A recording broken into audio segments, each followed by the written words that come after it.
Xalqning og'zidan chiqmaydi bunda sert gaplar. Yaxshimi do'stlar, shu vaqtingiz guldan güzel olsun. Bir nechanglar bor ekansizlar, ya to'shangda ishlamanglar yo'q. Qisman do'stlarimiz yoqtirmaydi ekansizlar. O yoqtirmasanglar sirib o'tkazsanglar albatta bo'ladi. Chipin xalq bilan chiqarsak izchilalat tilovatsizlar, do'yon xalq chiqarsak izchilalat tilovatsizlar. Qarshi sert gaplar bilan radiya bermidi sizlarga. Nimishqa deganda hamda bizni nurg'un fanslarimiz, nurg'un tordashlarimiz bak yoqtirdi. Bugun bizma naimiz tavasidagi do'lan sayohat o'rniga bir chipin tatili qiziqarli bo'lgan yaxshi chiroyli bir shu kuzning yaxshi bir manzarlardan shu tordashlik bir huzur birli deb chipin tatqil kelsak, tunjulublam kun o'lsitimizniki chaq etilib ketdi. Anikin bu o'lsitimizni chaq etilib ketgankin biz boshqacha bir qiziqarli bir usulda kulki birli deb shu qulvaq chiqish jarayonida qulvaq o'rilib shundan bu kiyim-kechaklarimiz ust boshlarimiz yo'l, hozir yo'l holatda suv tushib ketgankin endi hamma suv tushibdimiz. Azraqim bu o'lsitimiz qiziqarli bir narsa ishlab o'taylik deb 11-uzang uxlab kuzda va bunda ayda suv tushsimi bo'lmaydi. Hammasi shu bizni qo'llab kelayotgan shu tordash fans do'stlarni kuldirish uchun deb ishtaq qilib o'tamiz. Bo'lsa bizni tillayotganlar, tilmasanglar, qo'llaganlar izchil holatda qo'llab ishtaq o'tkazishinglar chunki ko'nglimizni tavsiya qilamiz.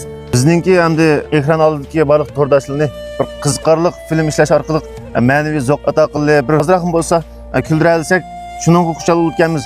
Bir tal qiziqarli film ishlash uchun, 3 minutlik film ishlash uchun bizning bir kun vaqtimiz ketdi.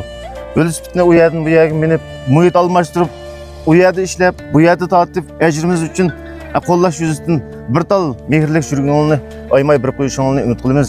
Yana birisi bizga burundan tatib balqi jiroqdan sapsilib, sal ishlarimiz yaxshi bo'lib ketsa, voy Davudjon, Mamutjon, voy deb yaqin turib, ozroq ishlarimiz yurishmay qolsa, bizning uzni ep qochib, yan qildigan yaqinlarimiz o'ndoq chapatat ketmasanglar bo'ldi. Sizlarga ekran orqali gapni deb qo'yay.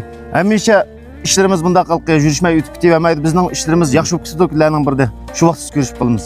Bu torda bizlar emas. Ne adamlar shundoq sat gaplarni chiqitdi. 5-6 xotinlar bor sizlarga uchramdiki, menga loyiha qilib, ko'rinmasimi shu xotinlar deb loyiha qilgan nerdan paydo bo'ldi ekan? Og'zidan bir xalqning og'zidan chiqmaydi bunda sat gaplar. Shu xotinnikiga bir bu demay zambirib, shundoq mangdirib ekansizlar zo'pini. Shularni zambergan bir qulonlar bizga zambirib qolsanglar yomon ketmas. Albatta biz bir sizlarga bir ziyonliq sharkat, unda bir gap so'zlarni qilib baxmidik deb o'ylayman ishkamkakcha. Hamda nimalarkin bo'lsin, og'a vaqtlarni charchaganida bir qiziqarli bir kulib bir tomosha qilib olsin deb shundoq ishlab ketib boramiz bizma. Nurg'un badalini to'lab ketdik, nurg'un arimiz nurg'un bir ishlim bo'ldi, sizlar xushdiq. Nurg'un yorilnish, nurg'un zaxmlanish ishlarim bo'ldi. Mishaga 6-7 odam kelsak, Amışarın kiriş biletining necha pul ekanligini o'zinglar o'qisizlar. Bariq keldik. Shundoq chiqimlar bo'ladi.